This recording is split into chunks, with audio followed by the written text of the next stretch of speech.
2024년에 대한민국을 충격에 빠뜨린 사건이 있었어요.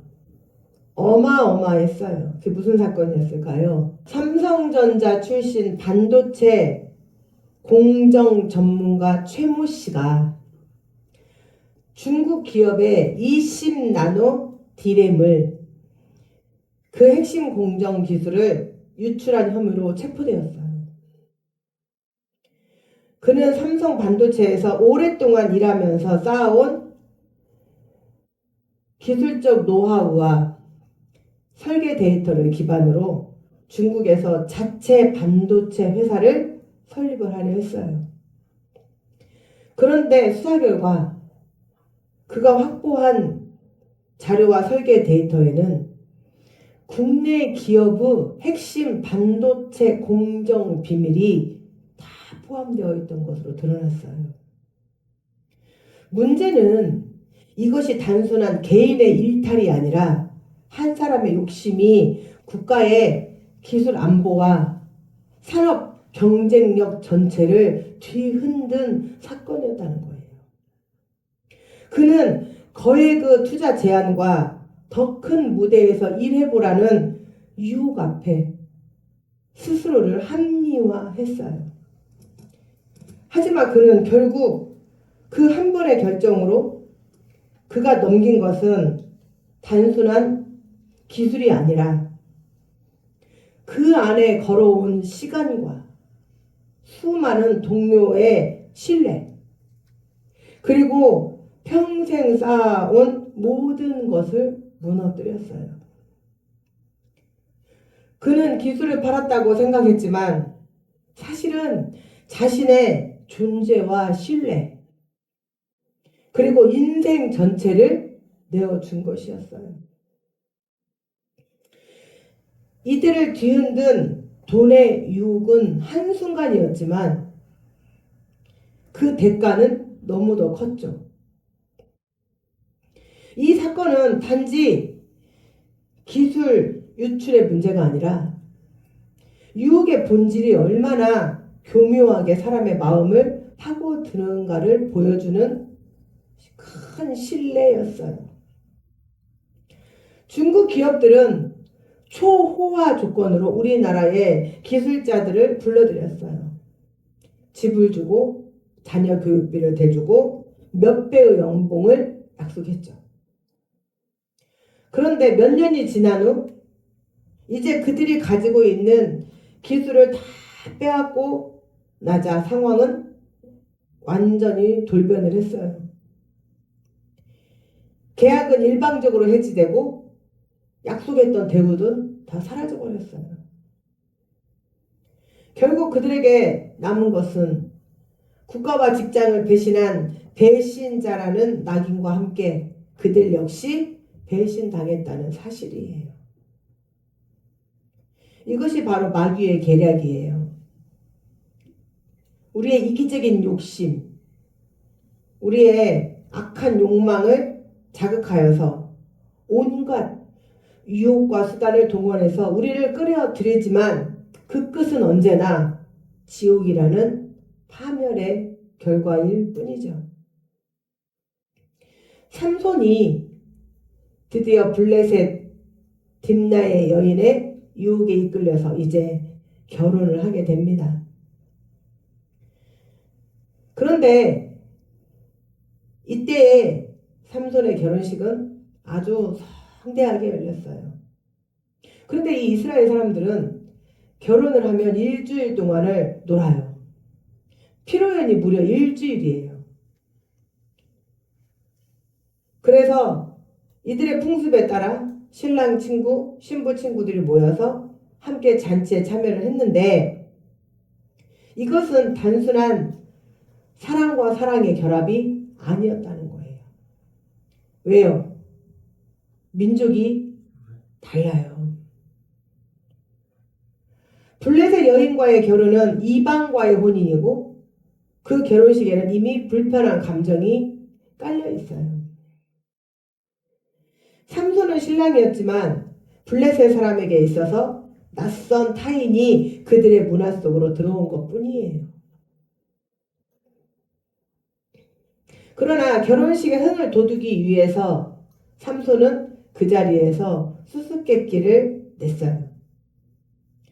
먹는 자에게서 먹는 것이 나오고 강한 자에게서 단 것이 나왔느니라. 이게 뭘까를 맞추라는 거예요. 이게 뭐예요? 삼손이 전에 맨손으로 사자를 죽이고 그 사자의 시체 안에서 뭐가 나왔죠? 꿀이. 그래서 먹는 자에게서 먹는 것이 나오고 강한 자에게서 단 것이 나왔다는 거예요. 자신의 경험에서 얻은 것을 수수께끼를 냈어요. 알아맞힐 수 있을까요? 없을까요? 아무도 없죠. 그런데 이렇게 수수께끼를 내는 이유는 결혼식의 흥을 돋우기 위해서랍니다. 일주일 동안 뭐하고 놀겠어요. 이렇게 수수께끼도 내고 게임도 하고 춤도 추고 그러면서 일주일 놀겠죠. 그런데 단순히 이들은 이 수수께끼를 즐기는 것으로 끝나는 것이 아니라 이 수수께끼를 맞추느냐 못 맞추느냐는 이 수수께끼를 낸 사람과 그 가문과 족속의 명예 문제라는 거예요. 상대가 문제를 풀지 못하면 그 대가로 값비싼 애복을 주는데 삼손이 낸 게 뭐예요? 겉옷과 애복 30벌. 지금으로 치면 결혼식 자리에서 큰 액수의 내기가 걸린 셈인 거예요. 하지만 문제는 단순한 내기가 아니라는 거예요. 뭐예요? 명예가 걸린 자존심 싸움. 블레셋 사람들은 이렇게 생각을 했어요. 이방인 주제에 우리를 놀리나? 우리가 저 사람에게 지면 우리 민족의 체면이 깎이는 거 아니야? 그런데 수수께끼는 오직 삼손만 아는 이야기이기 때문에 아무리 생각해도 맞출 수가 없었어요. 자, 우리 흔히 도는 수수께끼 있잖아요. 한번 해볼까요? 머리를 풀어 헤치고 하늘 올라가는 것은? 다 아네요.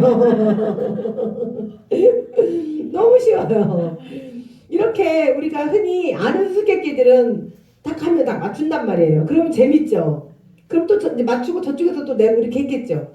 근데 삼손은 자기만 아는 수수께끼를 냈으니 블레셋 사람들이 오고 가고 오고 가야 되는데 오기만 하고 못 맞추겠는 거예요. 그러니까 블레셋 사람들이 저게 지금 우리를 가지고 희롱하나? 어디서 듣도 보도 못한 문제를 수수께끼라고 지금 내고 있어. 우리를 무시해? 이런 생각이 들었다는 거예요. 그런 마음이 들자 뭐가 치밀어 오르겠어요. 분노가 차오르기 시작을 했어요. 이건 속임수야. 우리를 반드시 희롱하려고 우리를 조롱하는 거야. 그래서 결국 그들은 삼손의 아내를 찾아가서 협박했어요. 네 남편을 꾀. 그래서 그 수수께끼의 답을 알려주지 않으면 너와 네 아버지의 집을 불태워버리겠어. 이게 단순한 협박일까요? 진짜일까요? 진짜예요. 자, 이들은 수수께끼를 단순히 못 맞춰서 분한 게 아니라고 그랬죠? 자신들의 체면과 명예, 만약에 못 맞추면 수치라고 생각을 하기 때문에 이들에게는 이 수치는 그 무엇보다 더 큰 고통이에요. 그래서 그들은 자신들의 체면과 명예를 지키기 위해서 더욱 잔혹해졌고 그리고 분노는 폭력으로 터져 나왔습니다. 그런데 우리는 삼손을 성경을 읽으면서 많은 분들이 이것이 이해가 오지 않았어요. 아니 그까지 수수께끼 하나 가지고 사람을 죽이고 살릴 문제야? 제가 그래서 그랬죠. 성경 읽을 때는 뭐 해야 된다고요? 세계의 역사를 알고 세계 역사를 공부하면서 성경을 읽어야 하는데 일반 사람들은 그렇지 못하잖아요. 그러니까 어떻게 해요? 예배에 나오면 말씀을 통해서 누가 가르쳐줘요? 목사님이. 그래서 예배를 드려야 돼요? 안 드려야 돼요? 드려야 돼요. 자, 이들은 왜 이처럼 수수께끼 하나로 사람을 죽이기까지 해야 하는 그 어리둥절. 우리 상식으로 이해가 안 가는 것. 그런데 이들의 문화를 한번 이해를 해보겠습니다. 지금 현재 21세기에도 이들에게 있어 명예는 얼마나 중요한지 2014년 4월 이집트의 남부 아스완 인근 지역에서 베니 헬랄 족속과 다부디아 부족 사이에서 큰 충돌이 일어났어요. 그 이유는 정말 단순하게 그지없었어요. 학생들끼리 학교 벽에 상대방 종족을 모욕하는 낙서를 했는데 오랫동안 두 부족 사이에 쌓였던 자존심의 불씨를 건드렸어요. 그래서 결국 무력 충돌이 일어났고 총격전과 방화로 주택 및 차량 수십 채가 불타고 수십 명이 목숨을 잃었어요.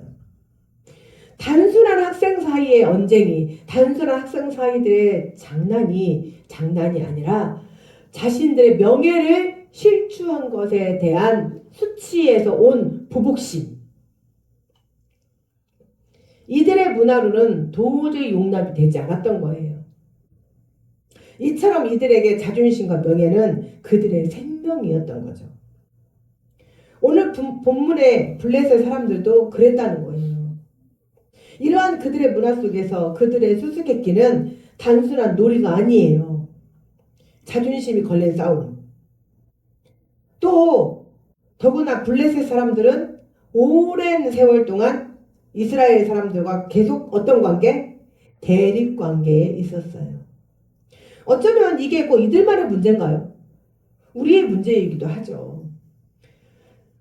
김인현 3월 1일 독립운동 기미독립선언이 무엇에 의해서 촉발되었다고 제가 말씀을 드렸죠. 무엇에 의해 촉발되었다고 그랬어요? 일본 남학생이 우리 한국 여학생이 걸어가는데 지금은 뭐 머리도 교복을 다시 입기는 하지만 근데 예전에 교복 입고 여학생들은 머리를 이렇게 땄잖아요. 그랬더니 일본 남학생이 게다짝 뭔지 아시죠? 우리가 흔히 말하는 쪼리 신발이라고 하는 거 따닥따닥따닥 신고 가다가 우리 한국 여학생이 양갈래 머리를 하고 조신하게 지나가는 것을 보고 머리를 잡아 당겼어요. 그리고 희롱을 하고 그리고 모욕을 했어요. 그것을 본 한국 남학생이 일본 남학생들과 싸움이 붙었어요. 그것이 우리가 독립운동 한 촉발을 일으킨 거예요. 그래서 이스라엘 이 사람들도 블레셋 사람들과 늘 대립관계에 있었기 때문에 수수께끼 풀지 못하는 것이 단순히 놀이가 아니라 자신들의 명예를 더럽히는 일이었다는 거죠. 삼손의 아내는 남편과 자기들의 그 민족 사이에서 흔들렸어요. 그러나 만약 남편을 꿰어 답을 알아내지 못하면 자기와 자기 아버지의 집을 불사르겠다고 하던 그들의 말이 농담이 아니라는 것을 알기 때문에 삼손의 아내는 삼손을 깨워서 답을 알아내야만 했죠. 그래서 삼손을 조르기 시작을 했어요. 그랬더니 삼손이 뭐라고 했어요? 내 부모에게도 말하지 않은 것을 내가 너한테 어떻게 알려줘? 그럼 삼손에게는 자존심이 있어요? 없어요? 있어요. 자기가 낸 수수께끼를 블레셋 민족이 쉽게 말을 한다면, 답을 알아낸다면 이제는 또 이스라엘 사람들이 수치인 거예요. 그랬더니 이 아내가 피로연이 며칠이라고요? 일주일 내내 울면서 당신은 나를 사랑하지 않아. 당신은 나를 멋이 어쩌 하면서 일주일 동안 삼손을 들들들들 볶으면서 생떼를 쓰기 시작을 했어요. 자, 여자들의 생떼에 견뎌낼 남자 있어요? 없어요? 없어요? 삼손도 없었어요. 그래서 이제 이 아내의 생떼에 결국 삼손이 답을 말을 해줘버렸어요. 그랬더니 이 아내가 그대로 자기 민족에게 쪼르르 달려가서 답을 말해줬어요. 그랬더니 블레셋 민족들이 이제 거들먹거리고 삼손에게 와서 먹는 자에게 먹는 것이 나오고 강한 자에서 단 것이 나오는 것이 사자고 꿀이지 뭐야. 그때에 삼손은 그때서 깨달았어요. 너희가 내 암송아지를 밭갈지 아니하였더라면 내 수수께끼를 능히 풀지 못하였으리라.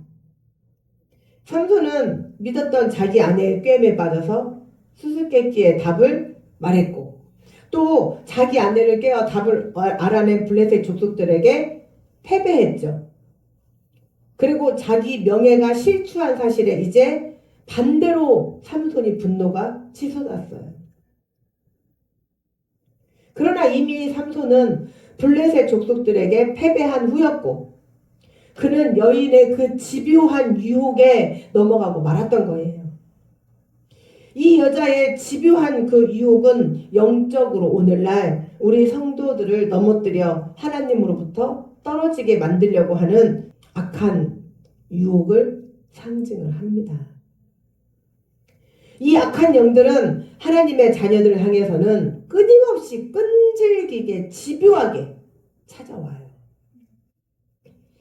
요한계시록 2장 20절 말씀에 보면 그러나 네게 책망할 것이 있노라. 자칭 선지자라 하는 여자 이세벨을 네가 용납함이니 그가 내 종들을 가르쳐 꿰어 행음하게 하고 우상의 재물을 먹게 하는도다 라고 하셨어요. 결국 삼손은 무엇에 넘어갔어요?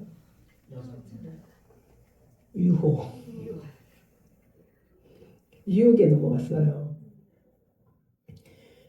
악한 마귀는 교회 밖에서만 역사하는 것이 아니라 교회 안에서도 역사를 합니다.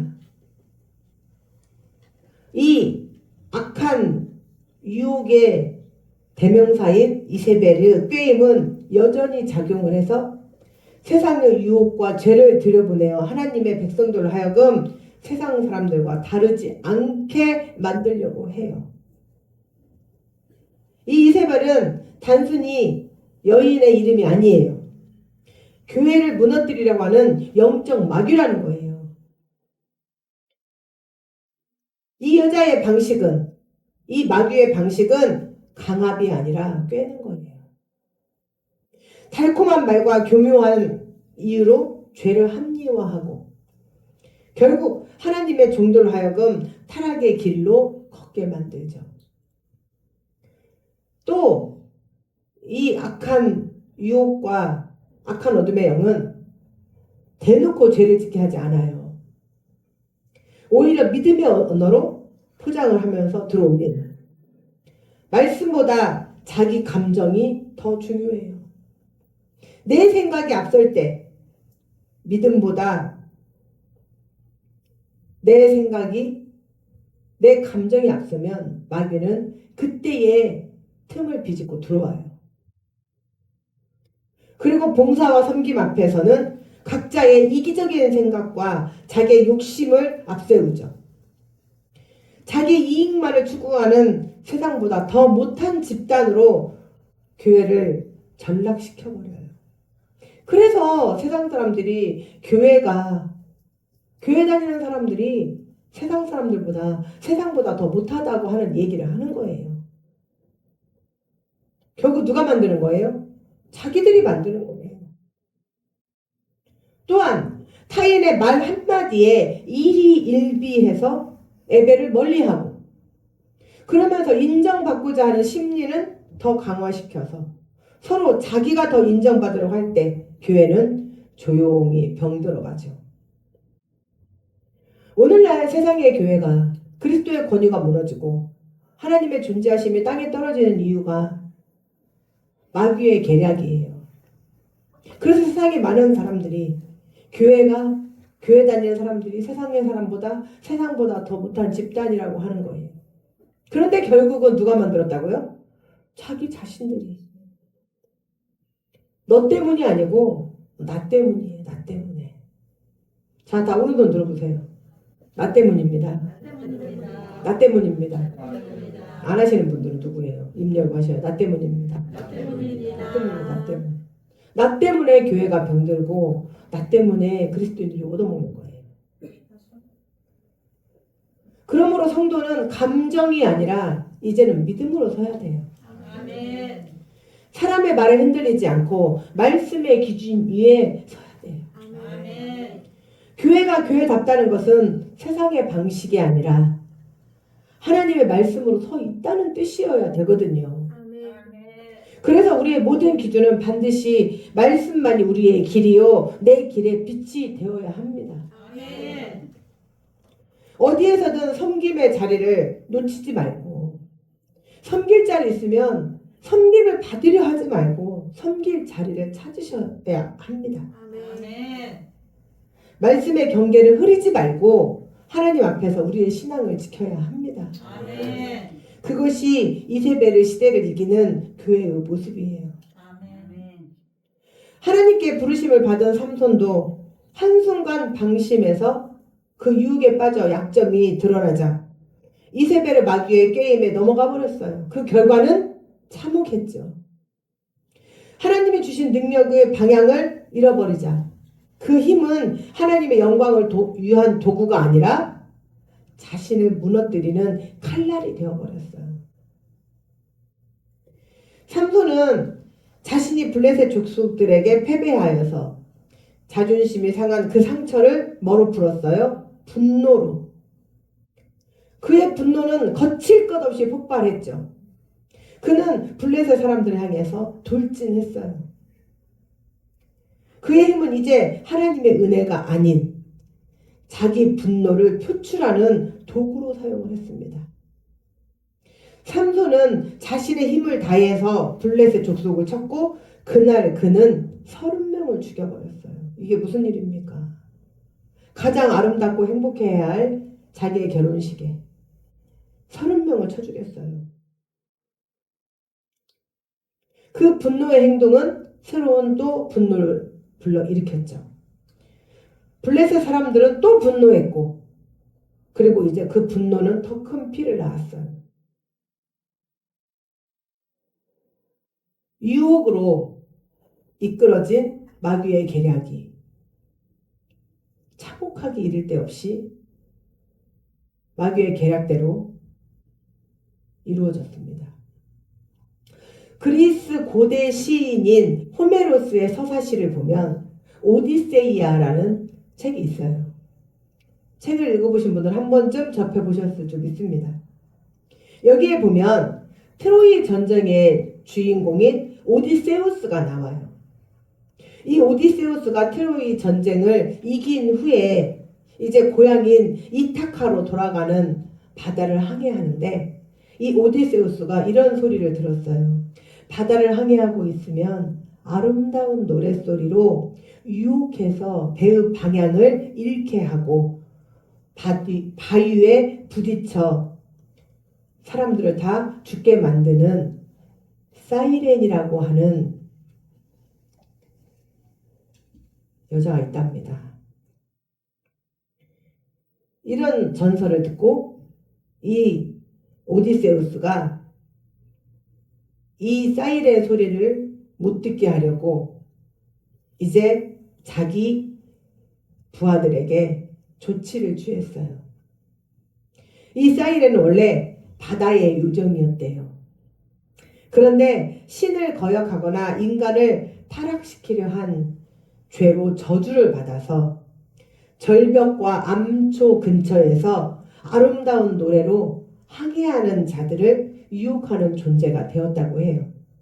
이 이야기가 훗날 우리가 너무나 잘 알고 있는 인어공주로 이야기가 변형이 되었어요. 오디세우스는 이 유혹의 소리에 끌리지 않게 자기 부하들에게 조처를 취했는데 밀랍으로 자신 부하들의 귀를 받게 만들었어요. 그리고 끌려가지 않게 하기 위해서 부하들의 몸을 돛대에 묶어버렸어요. 그래서 오디세우스는 수많은 유혹과 폭풍을 만났지만 그 모든 유혹과 위험 속에서도 끝까지 마음의 방향을 잃지 않고 결국 고향으로 돌아왔는데 전쟁이 끝난 후 집으로 돌아오는 귀향까지 무려 10년이 걸렸다고 합니다. 오디세우스의 이 귀향은 믿음의 순례와도 같아요. 세상의 유혹과 시련이 아무리 강해도 끝까지 돌아가야 할 어디예요? 내 고향. 하나님이 계신 저 천국. 이것을 끝까지 마음에 품고 있는 사람은 결국 하나님의 은혜 안에서 천국으로 향하게 되지요. 아멘. 마귀의 유혹은 늘 달콤하다니까요. 오히려 어떻게 보면 하나님께서 우리를 들어보시기 위해서 오히려 테스트, 우리에게 주시는 시련이 있다면 마귀는 어떻게 보면 시련보다는 더 달콤한 유혹을 줘요. 자, 교회 오기 싫죠? 집에 있어 보세요. 얼마나 편해요. 달콤해요, 안 달콤해요? 달콤하죠. 네? 달콤해요. 그죠? 저기 솔직하게 나오시잖아요. 달콤해요. 배 깔고 지금 TV 보세요. 얼마나 재미있는 프로그램이 많아요. 시간 가는 줄 모르고 배 깔고 한번 누우면 정신 차려보면 몇 시예요? 그새 점심 먹을 때 됐어요. 얼마나 달콤해요. 또 단풍이 기가 막혀요. 여기저기 울긋불긋. 요즘에 기사 검색해 보세요. 단풍 어디 구름다리, 요즘에 지자체마다 구름다리 없는 데가 없어요. 돈만 있으면 돼요. 돈만 있으면 놀러 가면 좋아요, 안 좋아요? 좋아요. 우리는 오디세우스처럼 말씀으로 귀를 막아버려야 돼요. 그리고 기도로 마음의 빗장을 질러버려야 돼요. 아멘. 그리고 찬양으로 자신의 몸을 꽁꽁 묶어야 돼요. 아멘. 그리고 믿음으로 유혹의 바다를, 이 세상을 헤쳐 넘어가야 돼요. 아멘. 유혹을 이기는 지혜는 소리를 무시하는 것이 아니라 자신을 묶어두는 거예요. 잠언 1장 10절 말씀에 분명히 경고합니다. 내 아들아, 악한 자가 너를 꾀어도 따르지 말라. 이 말씀은 우리를 살리려는 하나님의 외침이에요. 아멘. 유혹은 언제나 달콤하지만 그 열매의 끝은 써요. 잠언 14장 12절의 말씀에 어떤 길은 사람이 보기에 바르나 필경은 사망의 길이라고. 이미 성경의 말씀에 다 써놨어요. 정말 몸이 너무 편찮으셔서 어쩔 수 없이 못 나오시거나 또는 너무나 먼 장거리에 있어서 교회를 못 오시는 경우를 제외하고는 이유 여하를 막론하고 주일은 교회 오셔야 합니다. 아멘. 그리고 교인의 의무, 제가 뭐라고 그랬어요? 교인의 의무는 공적 예배. 자, 우리 성산 주일반교회는 새벽 기도가 새벽에 하는 새벽 기도가 아니라 저녁 7시에 하는 것이 새벽 기도라고 했어요. 왜요? 이스라엘 시간으로는 그때가 새벽이기 때문에 우리는 성경적으로 보았을 때 그때를 새벽으로 따져서 저녁마다 7시에 예배를 드립니다. 그러면 여러분들이 저녁마다 기도를 해야 할 기도가 없어요? 많아요? 많아요. 그럼 새벽에 나와서 7시에 나와서 기도하셔야죠. 우리가 하나님의 말씀을 들어야, 믿음은 들으면서 나온다고 그랬어요. 아멘. 말씀을 들어야죠. 말씀을 안 듣고 어떻게 하나님을 알고 천국을 가겠다는 거예요. 말씀을 읽고 말씀을 듣고 기도를 하고 찬양으로 영광 올려드려도 천국을 갈까 말까 하다니까요. 왜요? 이세벨은 우리가 갈 수 있게 가만히 내버려 두지 않는다고요. 제가 늘 성경 다음으로 가장 잘 인용하는 철로 역정을 보세요.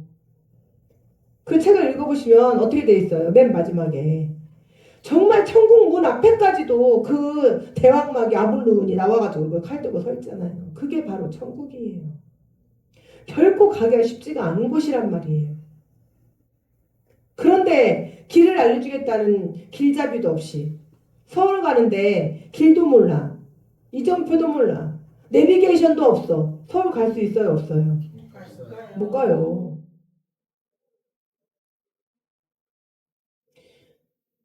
잠언 14장 12절의 말씀에 어떤 길은 사람의 보기에 바르나 필경은 사망의 길이라고 해요. 무슨 말이냐면 우리가 스스로 옳다고 여기는 그 길 끝에는 하나님이 아닌 마귀의 꾀임이 도사리고 있다가 우리를 덥석 삼켜버린다는 거예요. 그런데 오늘 본문 20절 말씀을 보면 정말 아이러니한 이야기가 써 있어요. 삼손의 아내가 이런 일이 있은 후 자기 남편을 공경에 빠뜨려 놓고 자기 남편이 공경에 빠졌다가 30명을 죽이고 자기네 이스라엘 나라로 돌아가 버리자 마치 기다렸다는 듯이 홀딱 다른 남자에게 결혼을 또 해버려요. 시집을 가버려요. 있을 수 없는 일이죠. 그렇다면 이 여자는 처음부터 삼손을 신뢰하지 않았다는 거예요. 그런데도 삼손은 자기에게 신의를 저버리고 자기를 배신했던 여자를 다시 찾아와서 화해를 청하려고 하는 지고지순한 사랑을 보여주죠. 사랑하는 성도 여러분, 우리는 삼손과 이 여자의 모습에서 영적으로 그리스도와 우리의 모습을 발견하게 되죠. 우리 예수 그리스도는 우리를 사랑하시되 조건 없는 무한한 사랑으로 사랑하시고 하늘 보좌를 버리시고 이 땅에 인간의 몸을 입고 오셔서 우리를 먼저 사랑해 주심으로 우리를 주님의 영적 신부로 삼아 주셨어요. 아멘. 마치 삼손이 자기의 신분을 버리고 이방 여자를 아내로 삼았듯이 예수 그리스도는 우리 이방인들을 영적인 아내로 삼아서 우리의 영적인 신랑이 되셨어요. 아멘. 그리고 삼손보다 더 지고지순한 사랑으로 우리를 사랑하시되 끝까지 사랑하신 분이세요. 아멘. 그런데 삼손의 아내가 너무도 아무렇지 않게 신의를 저버리고 다른 남자에게 시집을 간 것처럼 우리 역시 신랑 되시는 예수 그리스도를 너무 쉽게 배반하고 예수 그리스도께 받은 모든 사랑을 헌신짝 버리듯이 버려버리고 아무렇지도 않게 뒤도 돌아보지 않고 아니 어쩌면 행여나 누가 잡을까봐 허겁지겁 세상의 신랑을 찾아서 떠나가지요. 우리 주변을 보면 예수 믿다가 온갖 핑계를 다 대면서 교회를 다니지 않는 사람들이 수두룩해요. 심지어 기도에도 응답이 없다고 무당을 찾아가 구슬하고 점쟁이 찾아가서 점을 치고 세상의 기쁨과 세상의 친구들을 찾아다니면서 언제 그리스도인의 역할을 했는지조차 찾아보기 힘든 행동들을 해요. 또한 누가 마음에 안 든다는 이유로 교회 오지 않고 이유는 참 많아요. 안 나오는 이유는. 그거는 처음부터 삼손의 아내가 삼손을 신뢰하지 않았던 거하고 같아요. 예수 그리스도를 신뢰하지 않고 하나님을 신뢰하지 않았기 때문에 인간을 바라보고 인간에게 일희일비해서 교회 오지 않는 거예요. 우리는 인간을 보고 다니는 게 아니라 하나님을 보고 나를 구원하신 하나님께 감사하여서 하나님께 영광 올려드리러 나오는 것이 예배지. 아멘. 누구를 위해서 예배를 나오는 게 아니에요. 내 구원 내가 받으려고 내가 천국 가려고 교회 나오는 거지 옆집 애진이를 위해서 내가 교회 나오는 게 아니에요. 옆집 진규 때문에 내가 교회 나오는 게 아니에요.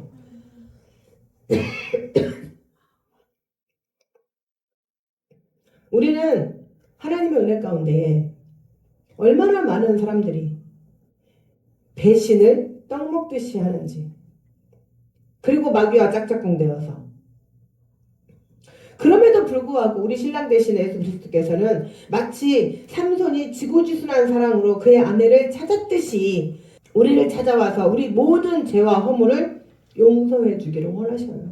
그리고 자기 목숨까지 내어주시면서 우리를 사랑한다고 말씀하시죠. 우리를 이렇게 사랑하시는 예수 그리스도께서 우리를 지키시고 계시는데 언제까지 악한 마귀 유혹에 이끌려 다니느냐는 거예요. 이러니까 하나님 배신하고, 저러니까 교회 안 가고 예수 안 믿고, 이것은 그 배후에 바로 악한 마귀가 여러분들의 귀에 속삭이는 거예요. 마치 여러분들의 생각인 것처럼, 제가 누차로 말씀드리잖아요. 마귀는 생각으로 타고 들어오지 절대로 장화홍련처럼 입술에 피 흘리고 나타나지 않는다고. 그런데 속아요. 사랑하는 성도 여러분, 지금 당장 말씀으로 여러분의 귀를 막으십시오. 아멘. 그리고 기도로 여러분의 마음에 빗장을 지르십시오. 아멘. 그리고 찬양으로 여러분의 몸을 꽁꽁 묶으십시오. 아멘. 그리고 무슨 일이 있어도 이제 나는 저 천국 아름다운 우리 본향을 향해서 믿음으로 나아가겠다고 결단하시기를 축원합니다. 아멘. 그리고 모든 영광을 하나님께 올려드리시고 저 천국에서 해같이 빛나시는 성도들이 되시기를 주님의 이름으로 축원합니다. 아멘. 이 시간 우리는 오직 주님의 손에 나의 손을 포개고, 이제는 무슨 일이 있어도 주님의 손 놓지 않고 오직 주님만을 바라보며 살겠노라고 다짐하며 주님께 우리 마음을 올려드리며 찬양으로 나아가는 시간을 갖도록 하겠습니다. 아멘.